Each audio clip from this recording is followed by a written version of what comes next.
Well, it's midweek here at Take Two with Jerry and Debbie, and wherever you are, unless, of course, you're listening somewhere around the world where it's already maybe Thursday. But for us, it's 2 weeks away from Ash Wednesday and the start of Lent, and a blessed February 20th to you. I am Jerry Usher along with Debbie Georgiani, and the show team is in place. Rich is running the controls. Jeff is doing the social media. Ryan is screening your calls, and we expect to get, I think, a good number of calls today, Debbie, because we're going to put a topic out there that I think everyone has experienced at one point, and we hope that it's been, even though we're going to talk about, have tears been cleansing for you? And we know them, tears, for the most part, they can be tears of joy, but tears are often tears of pain and sorrow and sadness and grief. But have you come through that and experienced maybe some healing, some cleansing, and gotten something very difficult out of your life, out of your soul, out of your system? That's what we want to talk about today, Debbie. So welcome, Deb. How you doing? I'm okay. I'm crying right now because I can't stop this coughing. So I don't know. I've been crying out to the Lord, please, Lord, stop this coughing. But I'll tell you what, if that's it, if that's the most I have to worry about today, then okay. You know what? We'll just accept it and move forward. But Jerry, you brought this topic to the table because have tears been cleansing for you? And we all show emotion. Men show emotion. Women show emotion. Children share their tears. Okay, tears are so natural to us, whether we cry on the inside or we show it on the outside. And it's very important that we understand where these tears come from, what's the purpose of these tears, how they can be healing, how they can be cleansing.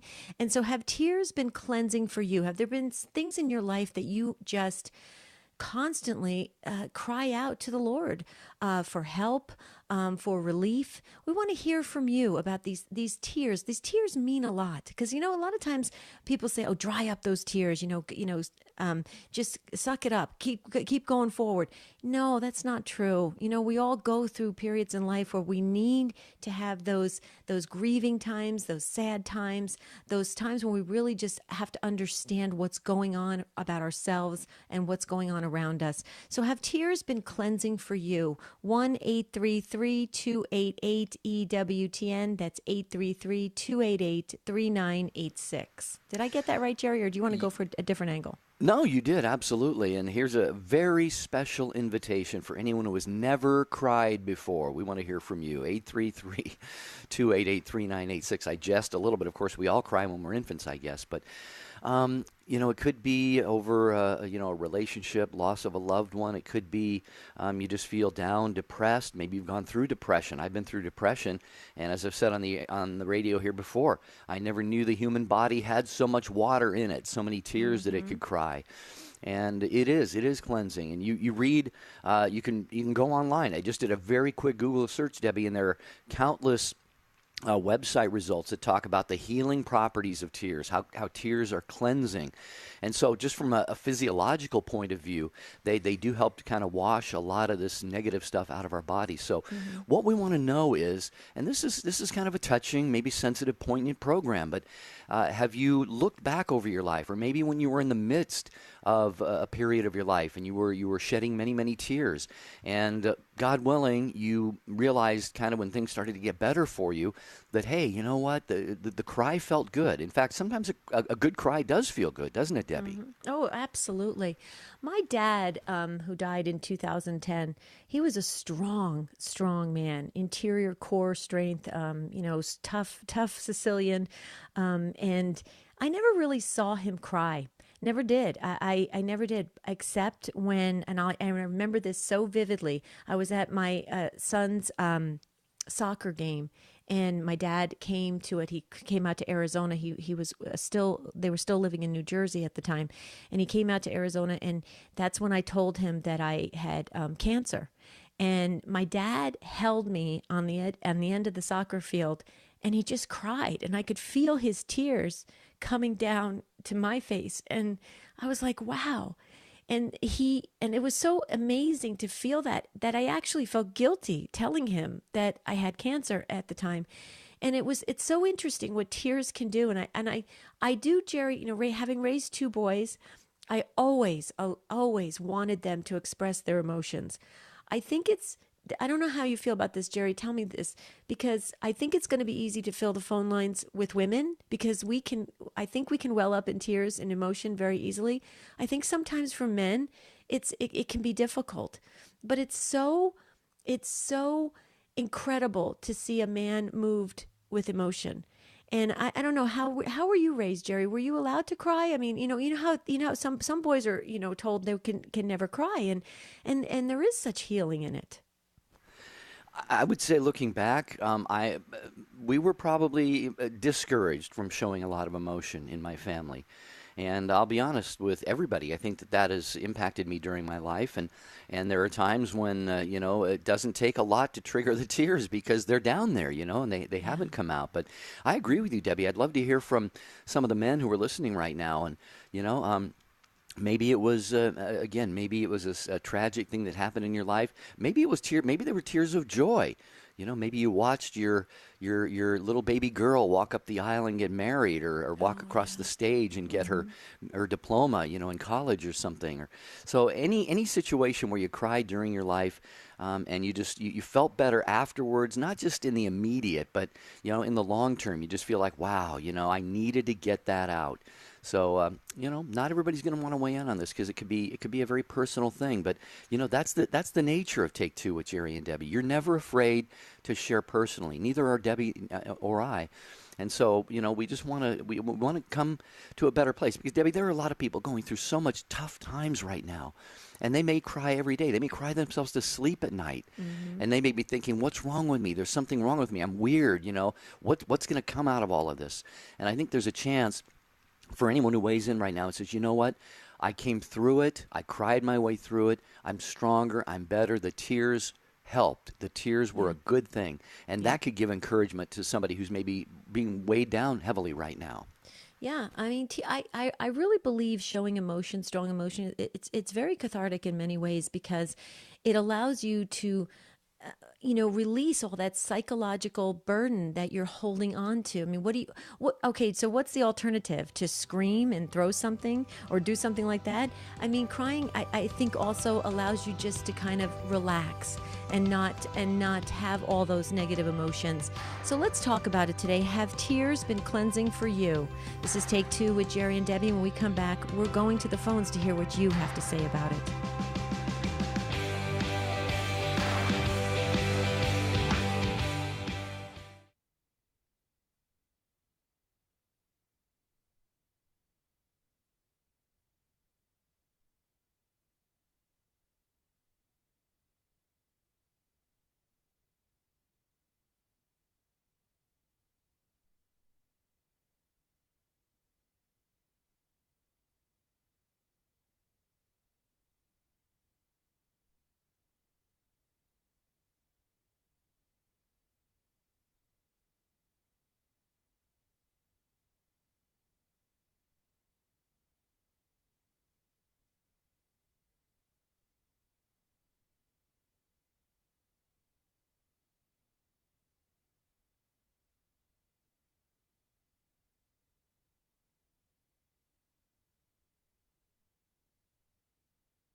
Good to have you with us. Take Two with Jerry and Debbie on EWTN Radio. Jerry Usher with Debbie Georgiani and you. Have tears ever at some point in your life been cleansing for you? Have you had a good cry and felt better afterward?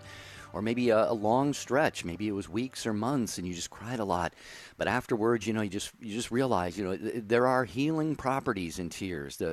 Crying has been said, to psychologically make us feel better, to physiologically make us feel better. So if that's been your experience, Share with us here, 833-288-3986. Don't forget, too, the Sunrise Morning Show. Tomorrow morning at 6 Eastern Time, if you're on the East Coast, probably right about the time you're getting up. If you're up really early on the West Coast, you get to hear Anna Mitchell and Matt Swaim and the gang on the Sunrise Morning Show at 6 Eastern Time on most of these EWTN stations. And Debbie, one other thing while I have the microphone here, Yes, we're do just it, do so it. excited to let you know Yay! KCRN, Colorado Springs, one of our affiliates, part of the Catholic Radio Network, is now broadcasting at 50,000 watts. Way to Congratulations, you go! guys. Yay!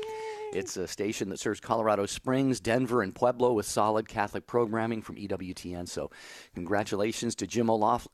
Excuse me, O'Loughlin and the whole team at the Yes. Catholic Radio Network. Debbie, we both have something going Congratulations. on here. Yeah, I know. I just passed that coughing over to you. Sorry about that. Don't pass it back to me, okay? Real quickly before we get to Tom in Cleveland, I just wanted to say, Jerry, when I was bringing up my dad, that I never really saw him cry. You know, you jogged my memory. Actually, after I saw him cry when I told him I had cancer, I also saw him cry when the doctors told him that there was no more, there wasn't anything more they could do for his cancer and to basically go home and die. I saw him cry then, and then I saw him cry when he was able to walk me down the aisle. He was very, very frail, very sick, and we barely could make it down the aisle, but he was bawling. And yeah, so 3 times, and it's just amazing, I think, to see the person that you always admired and looked up to, very strong man, father of 6 kids, and to see him cry, it just was, you got to see a piece of his heart, and that's pretty cool. Anyway, But let me ask you this. yeah. Didn't it make you look up to him even more, respect him more because he was able to show his emotions, be vulnerable like that? Oh yeah, yeah. And I have to tell you, I hope you don't think this is like weird or anything, but he. You know how some people have really beautiful cries, and some people, they call it the ugly cries or something like that. People don't. The face kind of contorts a little. My dad had the most beautiful cry. He looked like a little boy crying, and it just, yes, absolutely. My respect and love for him was so much. Went up a million notches in those 3 times, those 3 encounters. So I just encourage men to share their emotions in that beautiful way. It brings people together. It really does. It connects people at a level that you can't even describe. So. Okay. We're going to hear what you have to say. Here's the phone number, 833-288-3986. You know how Take Two with Jerry and Debbie works. We put a topic out there, and it's your lived experience, your insights, your wisdom, your takes that inspire and educate not only us, but the whole world who's listening right now. So if tears have ever been a part of your life, maybe deep, deep sorrow, but afterwards, maybe after a single cry or a few weeks or months of crying over a certain situation, you felt better, you got that out, and there was healing power in that. Share that experience so that others can know that it's possible. As Debbie said, we're going to Tom in Cleveland, who's listening on the Rock, to Take Two with Jerry and Debbie. Hello, Tom. You are up first on the program today. Welcome. Okay, hello. Thank you. I've never really realized it, but, I've had the ability, if I could use that word, to cry for most of my life. And, and as I got older, I'm retired now, I've realized that sometimes, certainly over deep interior sadness when a loss of a child, a loss of a parent, those types of things, rather than bottle up emotions, I have always been able to shed tears, and at first I was a little bit self-conscious of it, but as I got older, I also realized what a great example that is for children and others, is to allow yourself the cleansing, and there are, physiological benefits of tears as well, and not to, internalize your pain or your grief, and just to be able to express it.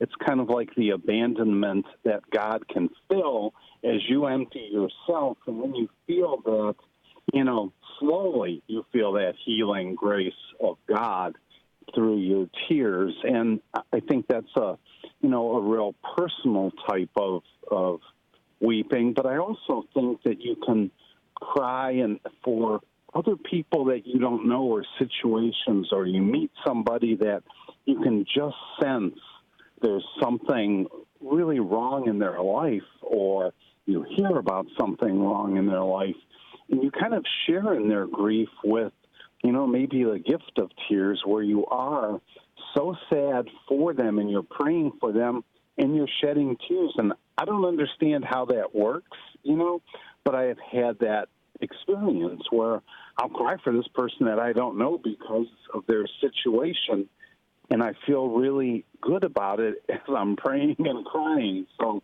Wow. I'm not sure how God uses that, but I believe that, I feel it. Well, Tom, you've said so much there. God bless you. Thank you for leading off. We asked for some men to call in, and you were the first one to call in. So thank you, and thank you for just sharing the fact that you kind of get this. You understand the dynamics of this, at least to a certain degree. And I'm reminded right away of the shortest verse in the Bible, which is John 11:35. It says Jesus wept. And I'm reading just a little commentary here online. Here it says the great wrath against death is subdued now into tears of love, of sympathy, and of deep emotion. So tears have a way of just changing the mood, the attitude, kind of the disposition of where we are. And so it's very, very powerful in that regard too. So I'm glad you shared what you did. And I think you made some allusion to, keeping these things stuffed down, and that's dangerous, Debbie. You know that. Absolutely. I mean, if we keep our emotions stuffed down, even our tears, they're going to want out at some point. And that's what happens, I think, to a lot of people when they go through maybe bouts of, grief or sadness or depression, especially when somebody dies. We want to be strong, especially the men. You go to the funeral and put those, the sunglasses on. You don't want anybody to see that tiny little tear that came out, and that's all there was. But, some men are just free with themselves, and they'll just bawl their eyes out. I find that to be very healthy and very, I respect men who can do that. Yeah, absolutely. Tom, I'm glad you went. I'm glad you commented about Jesus wept, Jerry, because that's where I was going as well. And Tom, Jesus is our example. He's our greatest example. And what you said when you said that you have those emotions that you can relate to others, you can empathize and show that compassion and relate to them, and it be an example for children to see, having those beautiful emotions in tears, not just emotions like other people will say, well, just punch a pillow or scream out to the universe or something crazy like that. No, you're sharing a deep sense of who you are, and I think that's Jesus. I really do. And I think, Tom, you've tapped into something very wise. And I hope that a lot of young men are listening, because this is important. We live in a world right now where men don't even know how to be men anymore, and that's unfortunate. And we need to start, re-educating people on what it means to be a male in this world, and that's important. The same with females too, but men, I think, unfortunately, they've been robbed of their masculinity. They've been robbed of so many things from this world. We need to bring it back in a very balanced, healthy way, in a Christ-like way, and that's what I think you're doing, Tom. What do you think, Jerry? Well, I can't add anything more to that. I'm just curious to hear some more thoughts from Tom, if you have anything else. No, but I agree with what you have both said, and certainly you see that at the death of somebody, that women are able to express themselves and really find healing, from their grief faster than men, because men believe that they have to keep it bottled up, and you said suck it up and be a man, and I'm okay. No, you're not. You're suffering inside, and until you release that, you're not going to find that healing that comes with Christ. And, Jesus wept, and yet he knew what the future was. How much more natural is it for us to grieve? It doesn't mean we don't have hope or to cry or, express ourselves. So, yeah. Amen. Absolutely, I think Tom. it's important. Thanks, thank you so Tom, much for your program. Oh, you're welcome, Thank Tom. you, Thanks for Tom. listening. God bless you. Yes, thank you. And stay tuned in, and be sure and support The Rock. Debbie, a lot of stations have their pledge drives coming up here in the next couple months. You're gonna be at The Rock, right? I'm going to be at Tom. I'm going to be at The Rock in April, the first week in April. And I'm so excited about it. We're going to have just a great pledge drive. So I'm hoping for full participation. I think it's going to be wonderful. Yep. Take two with Jerry and Debbie on this Wednesday. Have tears been cleansing for you? We all cry during our lives at some point, some more than others, some for different reasons than others. But have you had the experience of where a good cry made you feel a little bit better? Maybe this happens to a lot of people. You might cry when, at night, and then you go to bed and you sleep a little bit better. Or maybe just in general in your life, you've gone through a period of grieving or, shedding a lot of tears, and you found out that it was healing, it was cleansing. It brought you through that difficult, dark time. 833-288-3986. And Debbie, we're going to talk to Kathy next, who is listening on Guadalupe Radio in Texas. Hi, Kathy. Welcome. Hello. Yes, I wanted to share that I cry out to God and the Mary, the Memorare prayer all the time, because over my son and his family and some siblings who don't go to church. Either it's too difficult with the little children, they don't get enough out of it. They go to these non-denominational churches that are performance-based and entertainment-based, and they're not leading by good example with my grandchildren who do go to Catholic school, and it's really heartbreaking, to see them drift away from the church. But they're, upset with the priest scandals and some of the Pope's political stands and not dealing with the priest scandals and, other things like that. And that's kind of their excuse, but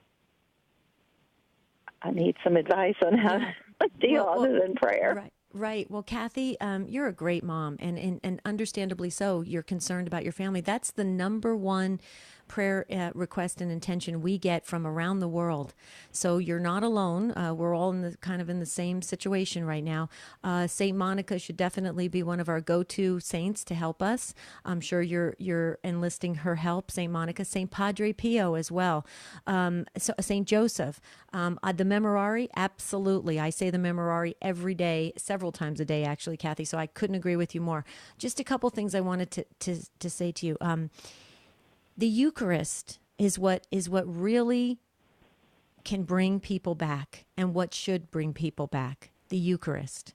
Okay, everything else are things that have some elements that are hard to defend, like the priest abuse crisis and what's going on in the church, or even certain things that just don't feel right to some people. Okay, they can be hard to defend, not the Eucharist. So what I would do is, when you go and receive the Eucharist, you are so close to your family members. You are so close to everyone that has passed before you. You are so close to everybody at that moment. Place those people, those beautiful souls that you care so much about on that altar.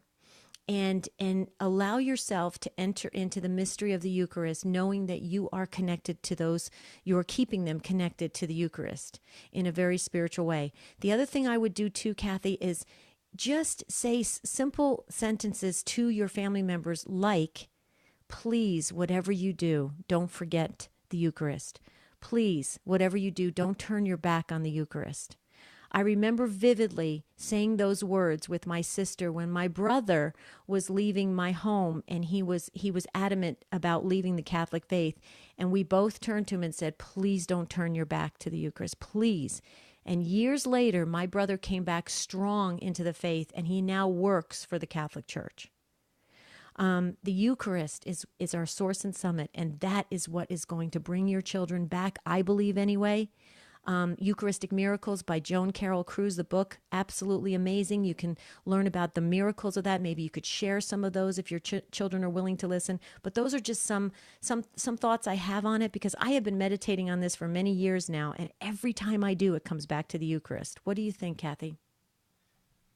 I think you're right, because especially with the children going to First Communion and making their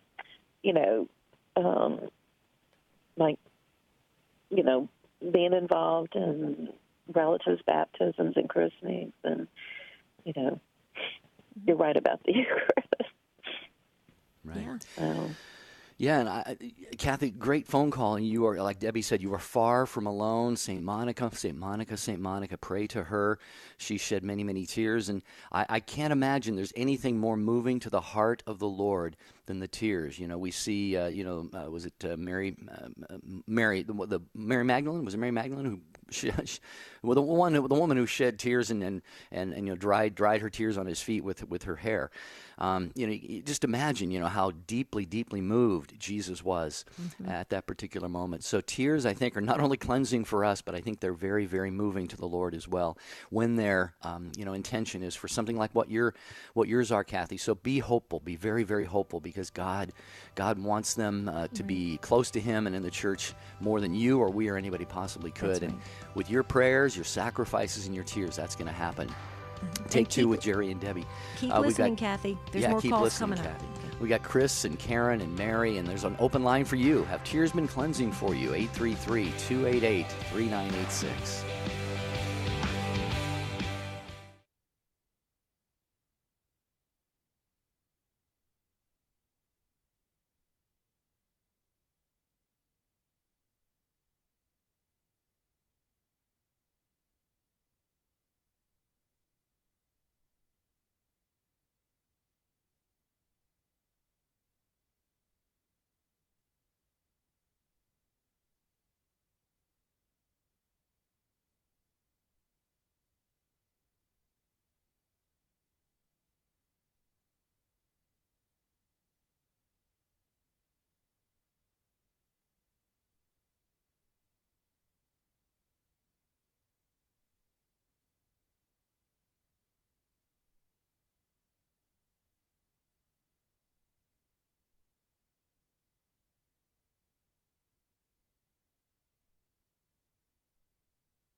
We're so glad you're with us on Take Two with Jerry and Debbie. We're asking, have tears been cleansing for you? And you are just having a very deep conversation about this, and people are learning, people are growing. So thank you for sharing from your heart.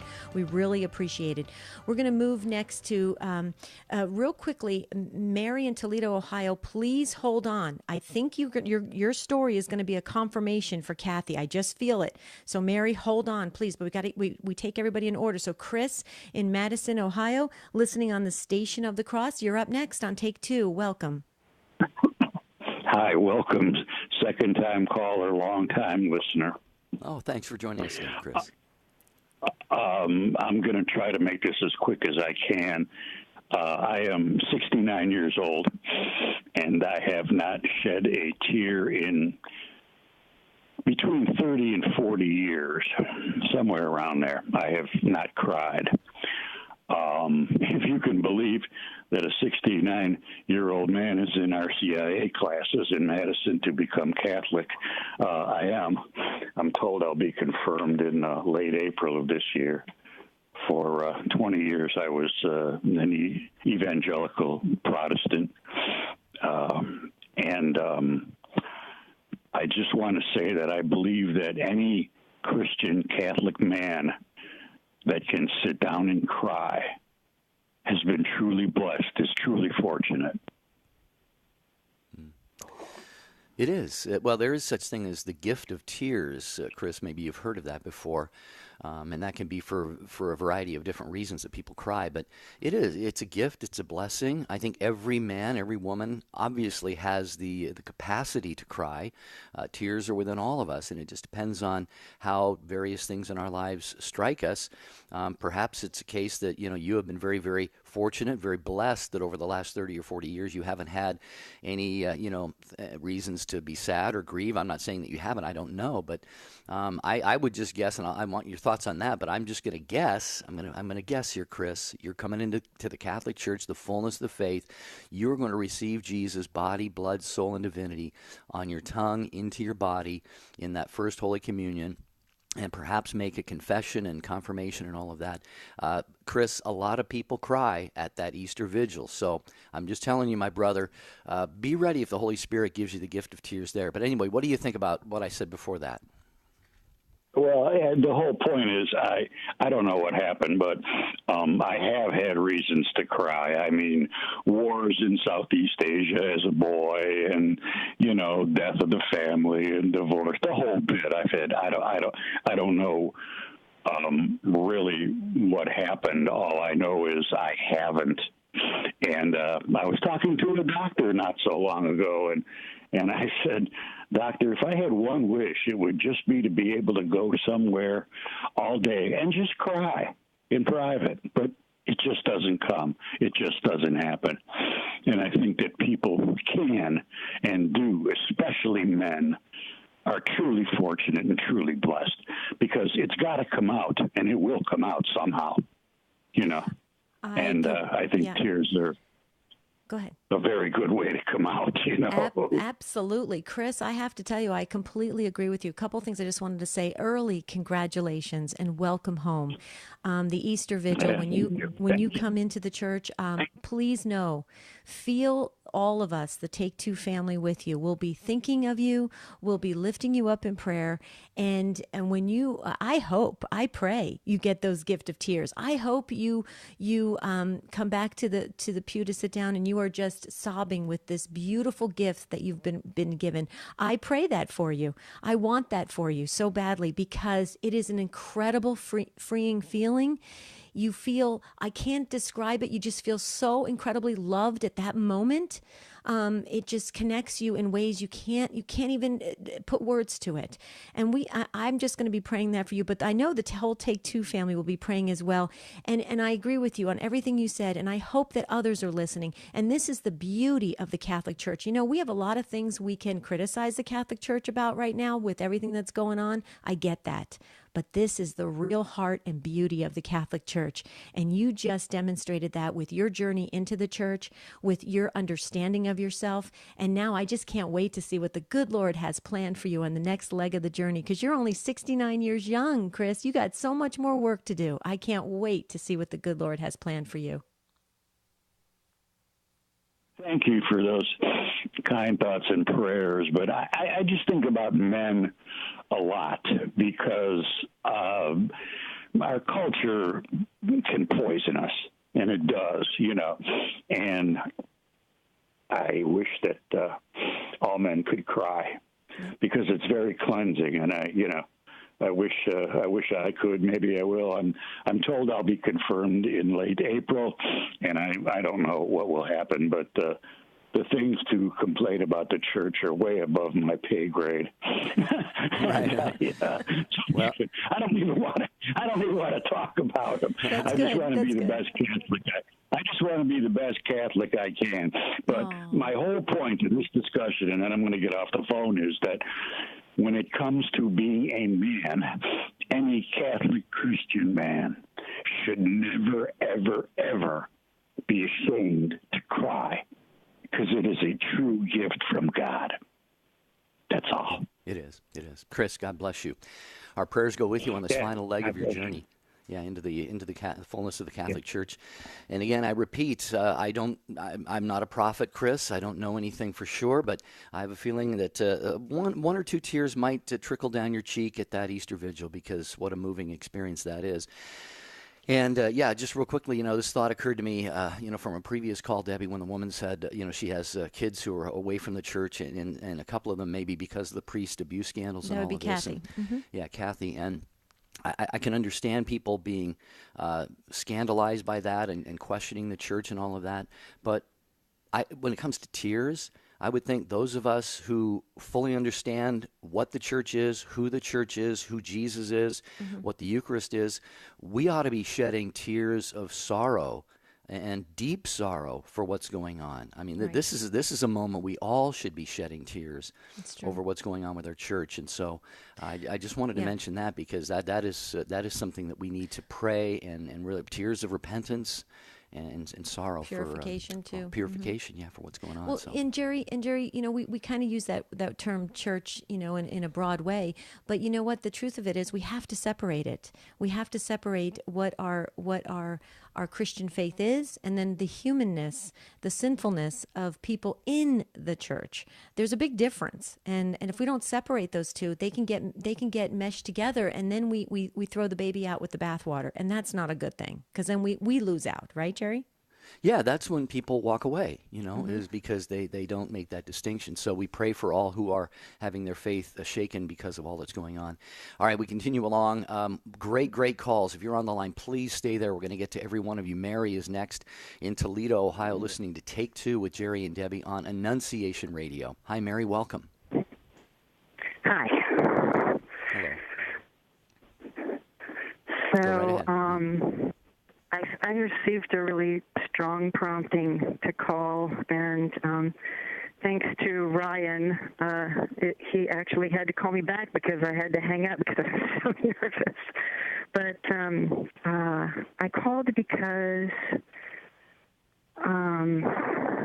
a while back I was in spiritual direction, and I was reading Introduction to the Devout Life by St. Francis of Sales, and in it he made the suggestion that this person that he was writing to should do a general confession. So I asked my spiritual director about it, and we got signed up to do it on a certain day. And I'll tell you, the spiritual warfare that I experienced, especially the day before, was really powerful. I could hardly, get my head out of my hands. I mean, it was really, really oppressed. But I showed up the next day. I went to Mass, but I didn't receive communion.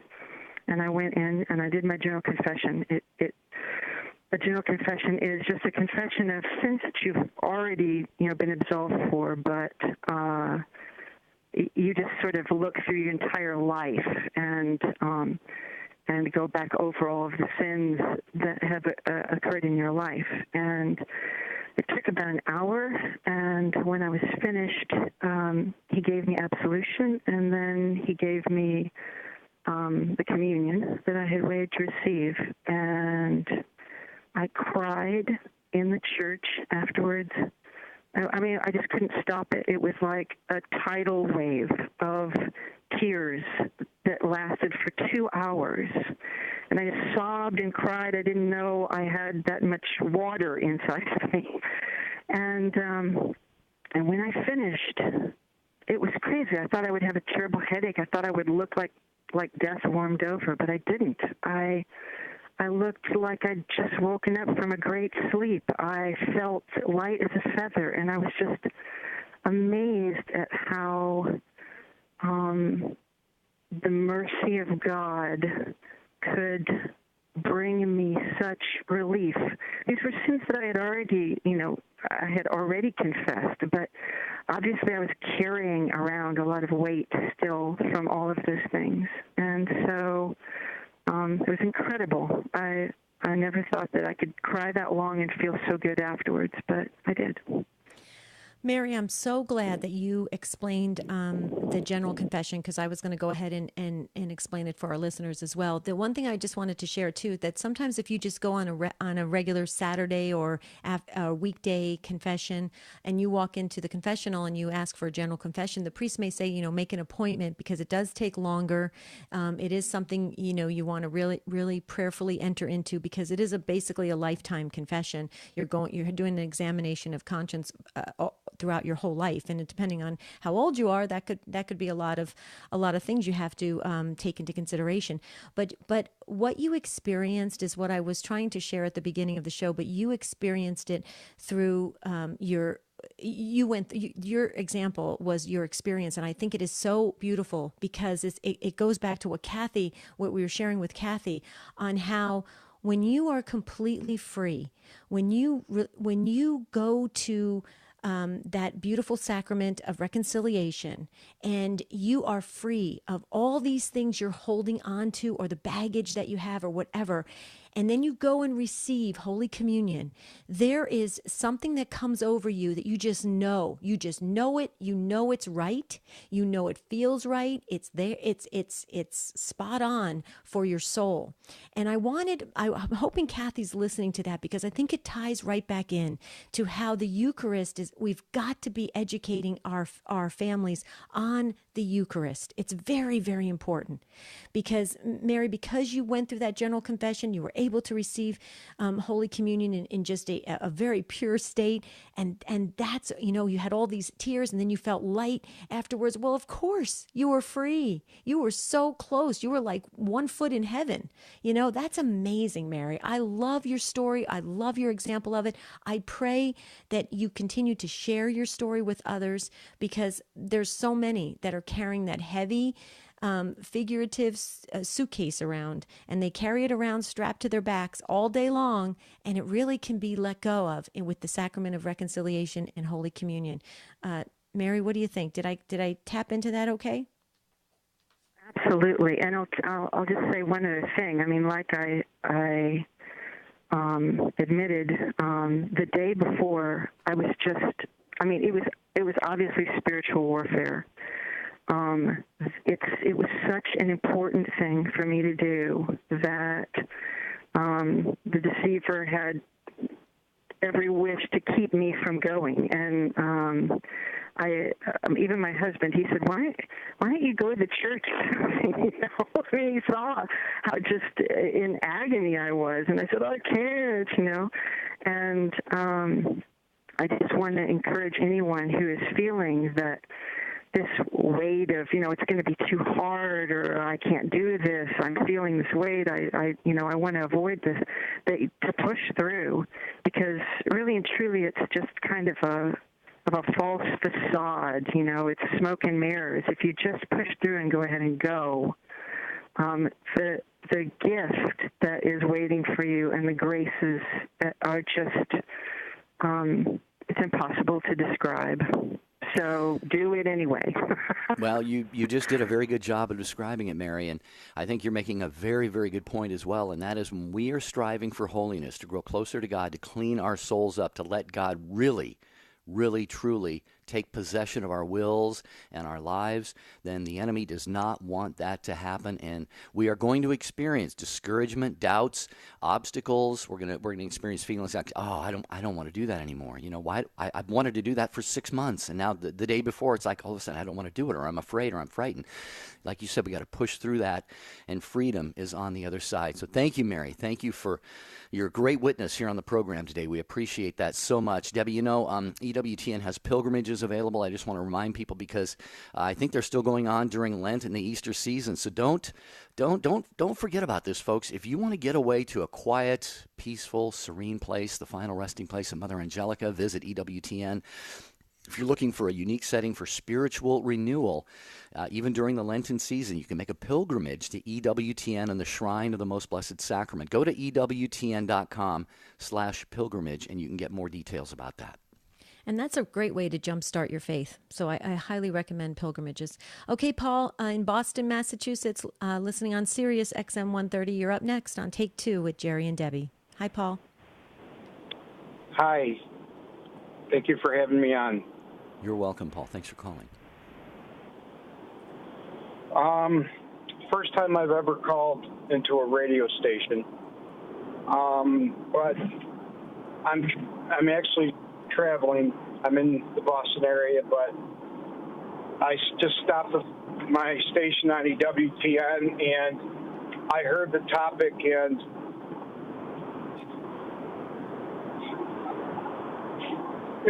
it was just seems like divine intervention.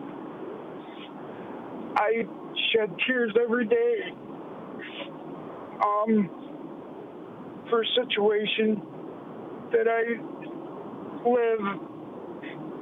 It's very painful.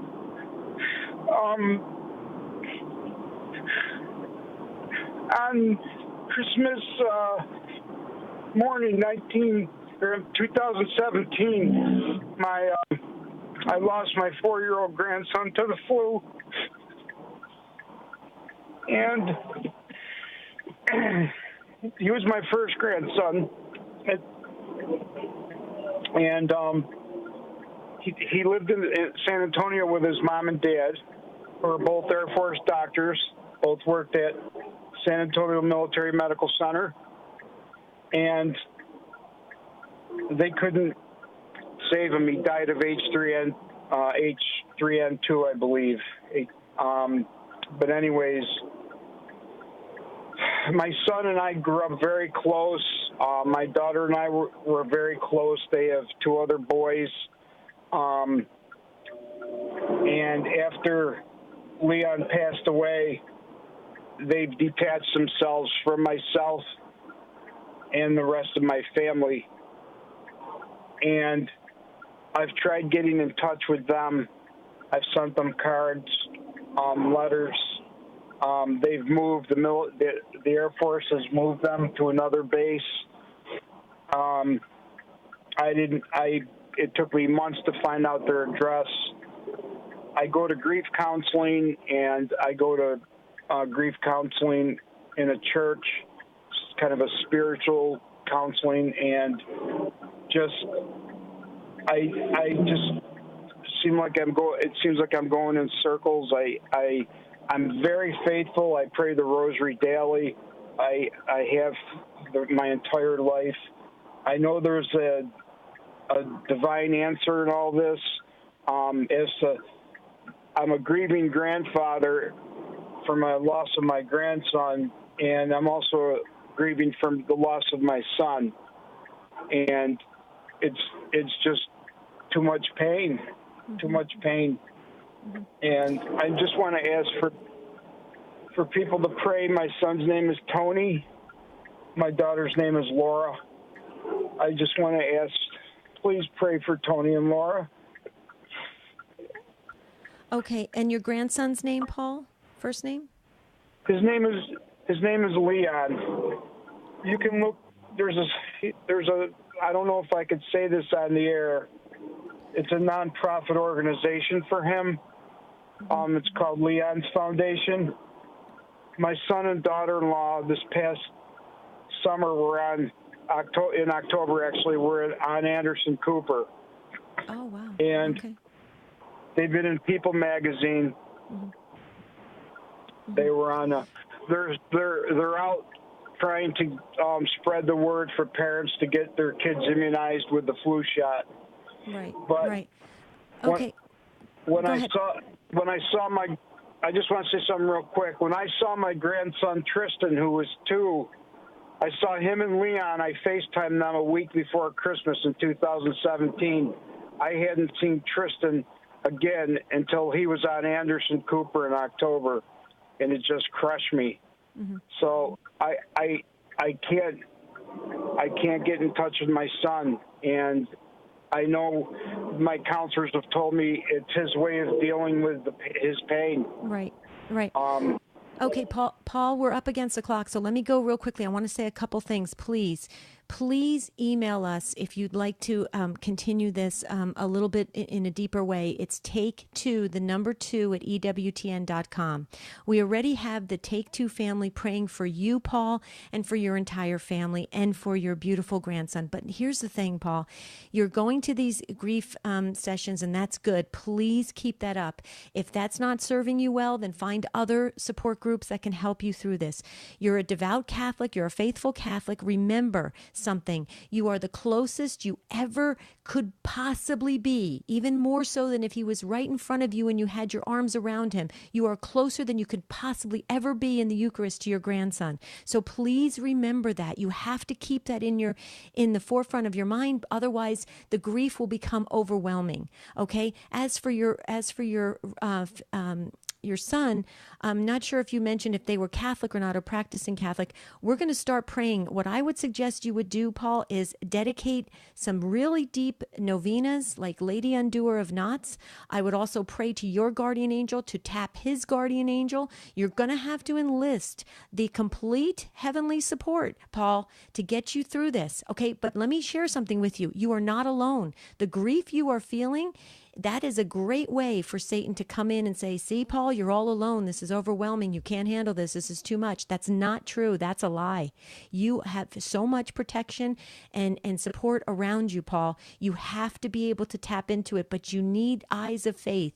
You need to have spiritual trust. Otherwise, it's going to be overwhelming. There's so much more I can say about this, but please, Paul, if you could email us, I think we could maybe provide some more resources and conversation that could help you at least keep this going and get you in a right frame of mind to be able to deal with this. And we're sorry for the loss of your grandson. We are so sorry. No words could ever take away the pain you're feeling.